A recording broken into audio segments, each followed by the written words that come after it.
All right. Well, I think we talked a good deal about the NFL. I mean the NBA and the trade deadline. Uh, so now let's morph to the NFL. Woo! This is what I was waiting for. Yes, sir. Yes, sir. Okay. So, what do you think about the NFL honors that's going on? Well, I think is it over now? I think Yeah, it is. over, and we can It's- talk about all of them. Let me get them pulled up here. Mm-hmm. Okay. First one on mine, Coach of the Year. Should I name the nominees or just the winners? What you think?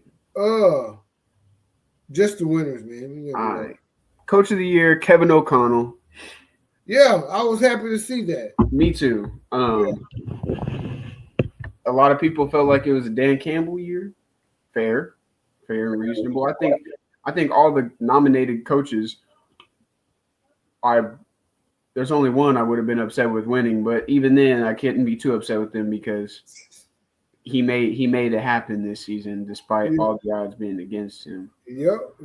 So I'm happy for Kevin though. Deserved. I don't have a lot to say. He just deserved it. All the coaches that were nominated would have deserved it had they won it. So it's nothing I can be upset about. Right. Mm-hmm. Dude, what's your opinion on it? Yeah, no. You know what? I didn't know because Coach Prime and Coach Belichick introduced him, and I didn't know that he was a player. I didn't know that he was drafted by New England. I didn't know that either. Yeah, Bill Belichick said that he was drafted in the 3rd round. What position did he play? He didn't say. I'm assuming quarterback. Let's see. I don't think he's an O-lineman, and I don't think he's a DB. So I'm thinking. Yeah, he was a quarterback. Yeah. He played at San Diego State. Okay. Didn't know that until tonight. Okay. But that's but the way Minnesota were all year, man, and you and I did our picks and our top 5 coach of the year candidates, and he was there. Yeah. He was right there, man. And I wouldn't have been mad either way. I wanted Dan Campbell to win it because I just thought that it was his time. Mm-hmm. He should have won it last year. Yeah. The expectations were way lower, and he really surpassed them. Right. This year, Detroit's expectations were really high, and he didn't get to the conference championship. Right. So that's probably why he didn't win it, but he should have won it last year.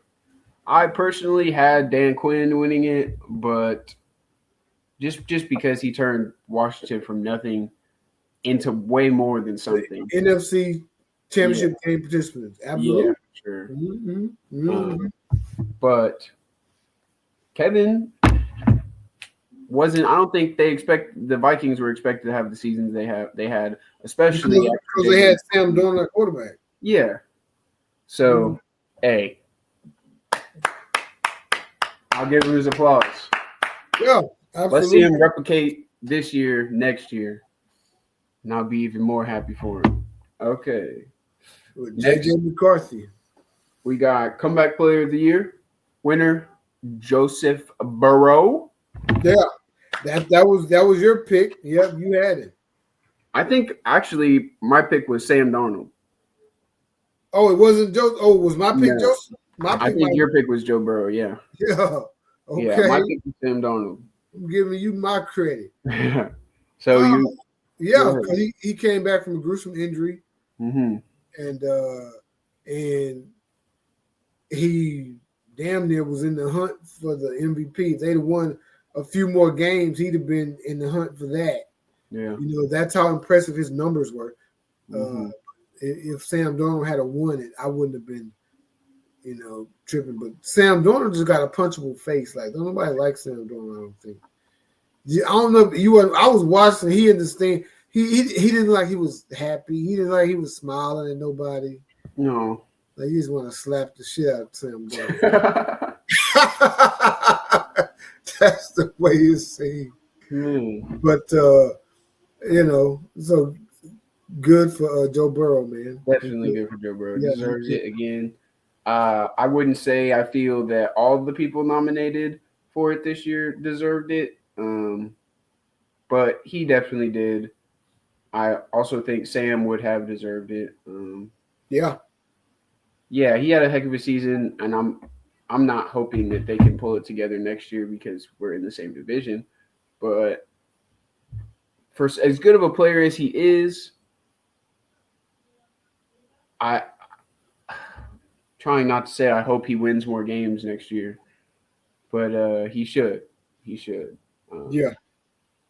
Yeah.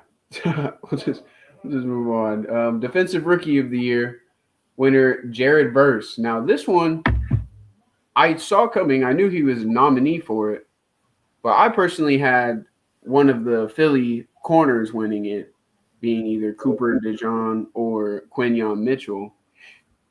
But And Jared Verse had a hell of a season too. I'm not gonna discredit. Yeah, and those two probably split the vote. Yeah. Yeah, that's probably why neither one of them won it. Yeah, because people voted for both of them. Yeah, for sure. Yeah. But yeah, Jared Verse did have a heck of a season. Mm-hmm. Only 4.5 sacks. When Anderson, the Texans won it last year, he had 7.5 sacks. Okay. So Verse won it with 4.5 sacks, which is not a lot. Mm-mm. But like I said, he had a lot of tackles, though. He had about 65 tackles. And he was very disruptive. Yeah. Yeah, definitely. He was definitely worthy. Let me talk about All right. the Hall of Fame class. Okay. For this year, the 2025 Hall of Fame class, and it's 4 members. Eric Allen, okay, who was a cornerback, notably for Philadelphia, the Eagles. All right. Jared Allen, who was an edge rusher for the Minnesota Vikings. Mm-hmm. Antonio Gates, who was a tight end for the San Diego Chargers. Yeah. And Sterling Sharp. Woo! Shannon Sharp's brother. Sterling Sharp is not Club Shay Shay. Yeah. Club Shay Shay is his little brother. So Sterling Sharp, I want to say played 8 years in the NFL from the mid 80s to maybe the mid 90s. And he played for the Green Bay Packers. Yeah. And he hurt himself. He did. Yeah, he hurt his neck or something, and he just couldn't play anymore. But he had a short little career, but he was one of the top 3 receivers with Jerry Rice and you know 1 or 2 others in that short time span. Yeah. And Sterling Sharp is his little brother. He's been in the Hall of Fame for 10 years, it seems. Right. So we didn't think Sterling would get in. I'm sure they had hope and stuff, you know, but I didn't think he would get in. Yeah. But to see him on the list, I'm ecstatic. I'm really happy. I agree. Yeah. And you're younger. Do you know? These players are all way before my time for sure. Yeah, that's why I took the lead on this. Yeah. Eric Allen was he was an all-pro DB with the Eagles, notably. And these guys may have played for different teams, but I'm giving you just the main teams that they're known for, that they're probably going in to the Hall of Fame as a member of. And Eric Allen would be the Philadelphia Eagles. Jared Allen would be the Minnesota Vikings. Antonio Gates was a basketball player in college. Okay. And he decided to play football. He became an all-pro tight end. One of the best Chargers ever. Hall of Fame tight end, absolutely. You know, so 4 Hall of Famers going in this year. But let's look at Eli Manning missed the cut. He's still not a Hall of Famer? No, I thought he was inducted already. This was his first ballot. Okay. Yeah, it was his first time, and he missed out on being a first ballot Hall of Famer. He probably will get in. Yeah. but he missed out on being a first ballot Hall of Famer. Dang. Yeah.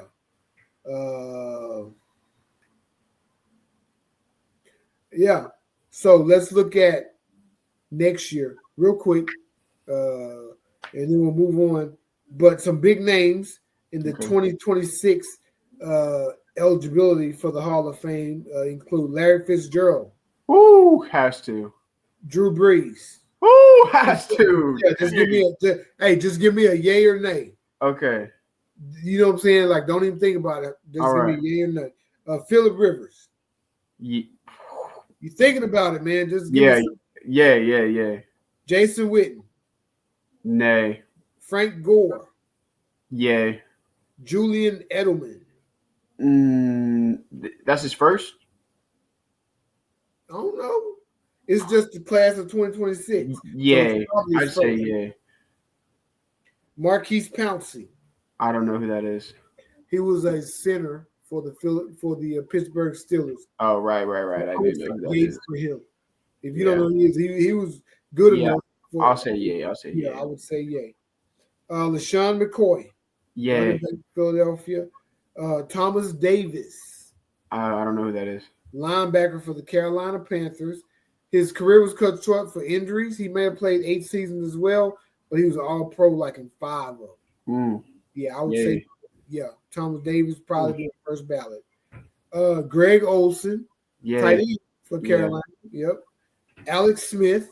No, he probably won't. Probably not, but I think it's more of like a merit thing. But it's his first ballot. He ain't gonna get in. Oh, for sure. Then they see if I was in charge, everybody'd be on. Dez Bryant. You said who?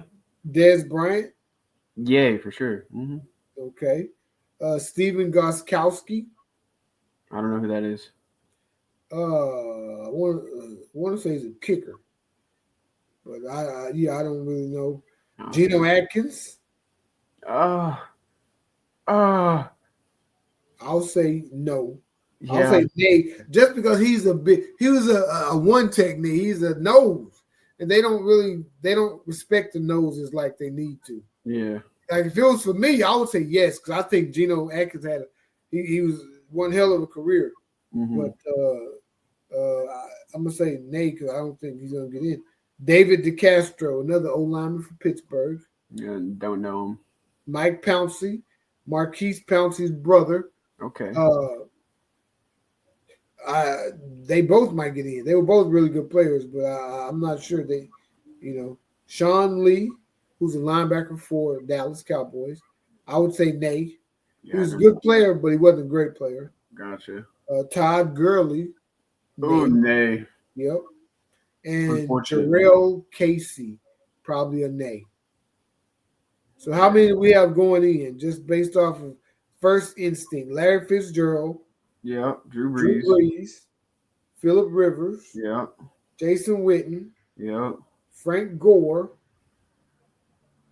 Thomas Davis.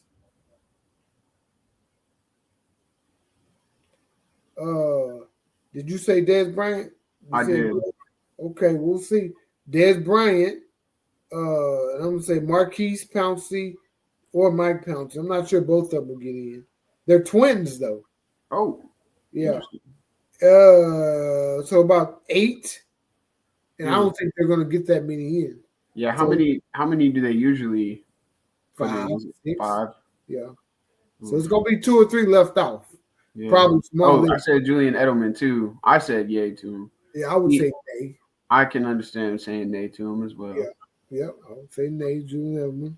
But just based off of my knowledge, unequivocally, Larry Fitzgerald, Drew Brees, Thomas Davis, and everybody else, even the ones that we really think are going to get in, you can debate it with like Phillip Rivers. I think he'll get in, but it's debatable. Yeah. Jason Witten, same thing. I think he'll get in, but it could be debatable. Frank Gore, I think he should get in. He should. But I think it's debatable, right? A lot of people feel like he he's only popular because of how long he played. Right? But I feel like longevity is a reason to put him in. Put him in there. Yeah, he was in there forever at running back of all positions. And he overcame major injuries like twice. Mm-hmm. Yeah. So there we have it. That's class of 2026.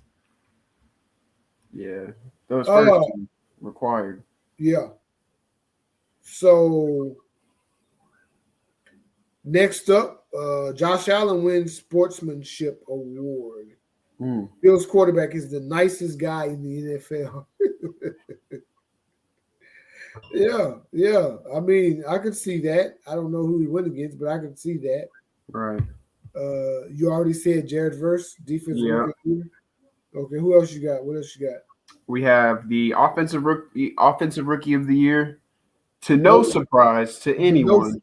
It better not be a surprise. Jayden Daniels. Mm-hmm. Come on. Give him a nice round. Go ahead, Jayden. Jayden surprised the hell out of me. I know he did. I remember. We were talking about the last week of preseason on this podcast, and I said that people are saying he looks just as accurate as he did at LSU. And you were like, what? Nah. I don't know what they're looking at. I don't know what they're looking at. Yeah. Could you have not been more wrong? I could not have been more wrong. That brother started out his first 5 games, he was like 75% completion. Yeah. If anyone deserves it, it's him, man. And there were some other – I mean, there was a lot of offensive rookies this year that deserved it, in my opinion. Brian Thomas Jr., Brock Bowers, Malik Neighbors. Bo Nix is also on here. I'm kind of iffy on that, but, he did have more touchdowns at the end of the season than Jayden Daniels did. So got to speak for something. Yeah, that speaks for something. This offensive class this year in general just kind of exceeded expectation, I feel. Not that I think people thought everyone was going to be bad. Everyone knew Brock Bowers was going to go crazy. Everyone believed in Malik. Brock Bowers got those numbers probably in about 12 games. Yeah. His first 4 or 5 games, they weren't using them a whole lot. I don't know if you remember me on this podcast saying, once the Raiders figure out how to use this guy, he's going to be a killer. Yeah. And right after that, they start getting him the ball. They were forced to once Devontae Adams left. They were like, we don't got no one else to give it to. Exactly. And he showed them. He said, you should have been giving it to me this whole time. I don't know what you were doing. And the guy just went crazy. And absolutely insane. When I say the offensive class this year exceeded expectation, I don't mean to say that people expected them to be bad coming into it, but once you saw where certain players were dealt, I think hope for them could have been lost a little bit. Malik Neighbors went to the Giants, fantastic wide receiver, but he had Daniel Jones throwing to him for the majority of the year, and that had to have hampered some people's thoughts on what his season was going to look like. Same for Brian Thomas Jr. It hampered his stats for sure. Yeah. Same for Brian Thomas Jr., phenomenal wide receiver who had a phenomenal season, but he had Trevor Lawrence throwing the ball to him for the majority of the season. Right. And they wasn't winning no games. He was the only person on the team doing anything for the team. Right. So absolutely. Mm-hmm. And then even Brock, everyone knew Brock was going to be how Brock was, but he had Gardner Minshew and Aiden O'Connell throwing to him. So if he wasn't going to do great, that was going to be the reason. Right. But despite that, these players he did great despite having Aiden O'Connell throwing him the rock. Yeah, all 3 of these players did great despite having not the greatest quarterbacks to be giving them the ball. So props to all of them, but most props to Jayden Daniels. Whoo, man. Yes, sir. He revitalized my energy to watch football, because everyone here knows, if you've been watching, how high I was on my Browns coming into this season. And I think no matter what you may think about the Cowboys, no matter what you may think about the Giants, the Commanders, the Eagles, like when the NFC East is good, like 3 out of 4 teams good, I mean, the whole NFL is better. Yeah, Football's alive. Yeah, it is. And what Washington did this year, Philadelphia, Dallas at times. I mean, it just made it fun to watch. Yeah, for sure. Mm-hmm. Yeah, can't wait to see him hit the field again next year. It's gonna be special. Yeah, and you know what where you're not going to see him at is the preseason. Yeah, yeah, Hey, they're going to treat him like a veteran. yeah. He's going to have bubble wrap. All right. Next up, we got Defensive Player of the Year. Kind of surprised me. Very surprising. Patrick Surtain the second. Like, is Patrick Surtain is not the best DB, is he? I don't Derek think so. Stingley is the best DB. I don't think it's Patrick. So if you're not the best at your position, how the hell you win a Defensive Player of the Year? I don't know. I personally had either Miles or Trey Hendrickson winning the award. Miles, I can see Trey Henderson. Who's he play for? He plays for the Bengals. He had a great year this year. Better than Miles, I'm pretty sure. Better than Miles and TJ both. Yeah. He led the league in sacks for a long time. I don't know if he ended as the leader, but he led for a lot of the season. Yeah, and I don't want to hate on Patrick Surtain. I don't have his numbers in front of me, right. But if he didn't have 10 picks, I don't think he should have won defense. Hey, I'll check it out. Derek Stingley led the league in picks, didn't he? Derek Stingley was an All-Pro. So obviously Patrick Surtain had to be an All-Pro as well. But so does that mean Derek Stingley was like number 2? I'm seeing here that Derek Stingley wasn't even a nominee for it. T.J. Watt, Zach Bond, Trey Hendrickson, and Myles Garrett were the other nominees. They hating. Let's see. Patrick Surtain, second stats. Let's see. He had 34 solo tackles, 1 forced fumble, 4 interceptions, and 11 pass deflections. A lot less than Stingley. Stingley had 6 picks.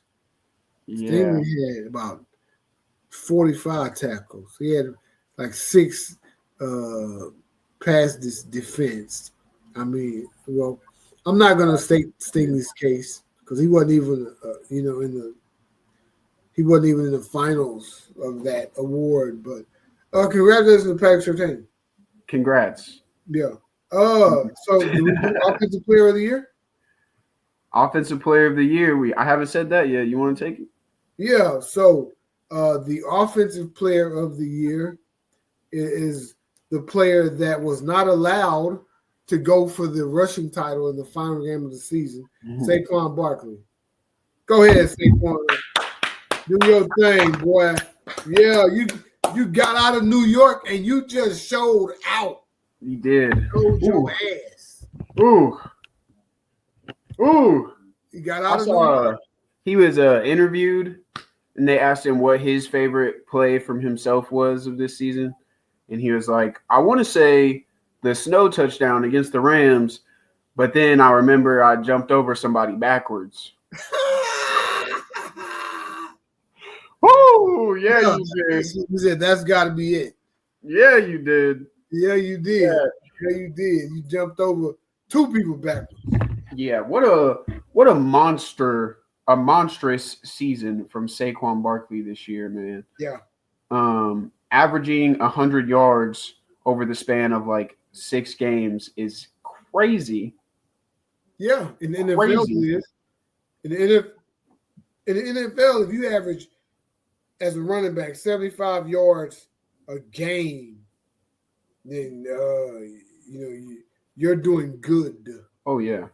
Yeah. Let's see. I have his end of the year stats right here, not including postseason, of course.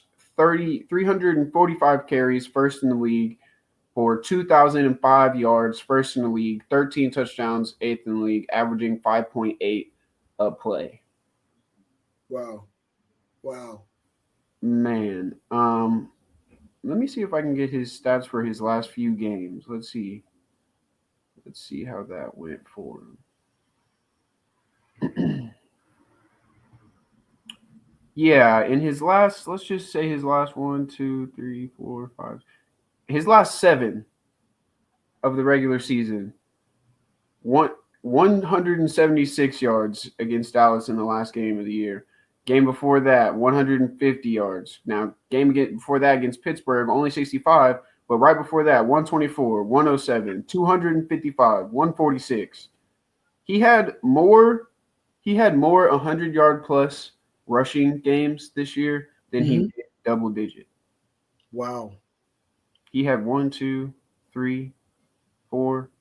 He had 5 double digit rushing yard games this season, and the rest were all 100 yards plus.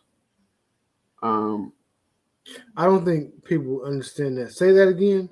He had 5 double digit rushing yard games this season. The rest were 100 yards plus. 5 double-digit rushing. What does that mean? Double-digit So rushing. like in the second game of the season, he had 95 yards. In the fourth game of the season, he had 84. Oh, and the rest were triple digits. And the rest were all triple digits. Yeah. Okay, there you go. I should have said it a little differently. My fault. Yeah. So how many games total? He played in every game? Yeah, he played every game. Mm-hmm. 17. So 12 triple-digit games and 5 double-digit games? Oh, he must have missed a game, actually. Okay. Yeah, so 11 and triple 5. digit and 5. Hey, that's a great player. Whew. That's a great player, man. I wonder who were all finalists for the Offensive Player of the Year. We have, let me get back up there. Offensive Player of the Year finalists were Joe Burrow, Derrick Henry, Jamar Chase, Lamar Jackson, and winner Saquon Barkley. Mm-hmm. Okay, so Derrick Henry conceivably, he was in it until the end. Yeah, for sure. Yeah, but once his season ended, you knew Saquon would win it. But yeah, Derrick Henry was right there, and they weren't going to give it to Josh Allen or Lamar Jackson because those two were in the running for the MVP. Which Saquon should have been too, man. We need like a quarterback specific award so the MVP can be a blanket award, that multiple different positions can win. Yeah, so the quarterback that doesn't win the MVP might win that award. Yeah. Just like in college, there's the Maxwell, there's Johnny Unitas Golden Arm, and then the Heisman, right? Mm-hmm. You have a quarterback that can win the Maxwell and a different quarterback win the Heisman. Mm-hmm. Stuff like that, yeah. Yeah. Look, no one deserved it more, in my opinion. If Saquon, which he wasn't going to win the MVP, so to me, he was obligated to win the Offensive Player of the Year award. He needed to win something for the season that he put up. And he might go home with an Offensive Player of the Year award and a Super Bowl. So, hey, man, you can't get no better than that. Cannot. But, yeah, that's that. So, speaking of the Super Bowl, it's this Sunday. Now, what are some talking points in the Super Bowl? I would say. Do you want to talk about the MVP winner before we move on? Yeah, we did not get to that, did we? Not get to that. That's the last one we got. You go to it. You talk about it. Yeah. All right. Your 2024-2025 season MVP winner, Josh Allen from the Buffalo Bills. Come on. I think I called it. But I was right there too. Yeah. That was our pick right there. Yeah. And I didn't know so much that he would win it. I just wanted him to win it. Yeah, me too. Mm-hmm. I have been campaigning very hard that I did not believe Lamar Jackson could win the MVP because I did not believe Lamar Jackson was the most valuable player on his team. Josh Allen is undoubtedly the most valuable player on his team. Yeah. And he showed that. throughout the whole season. And he just deserves it, man. Very sad that he could not overcome the hill that is the Kansas City Chiefs for him. That's like his kryptonite, and that's upsetting. But I am happy that he got Everybody has some kryptonite. Everyone does, but I'm happy that he got his flowers in winning the MVP award. The finalists for it were himself, Saquon Barkley, Jared Goff, Joseph Burrow, and Lamar Jackson. So all guys worthy of being in the conversation. I was actually a big campaigner for Jared Goff earlier in the season. Yep. And he had an amazing season. Yeah. Didn't really put up the numbers, but he was efficient as hell. And first quarterback to ever have a perfect game. And he almost had two of them. Come on, man. Yeah. So, maybe Jared Goff can bring it on next year. Yeah. So what kind of window do you think Detroit has?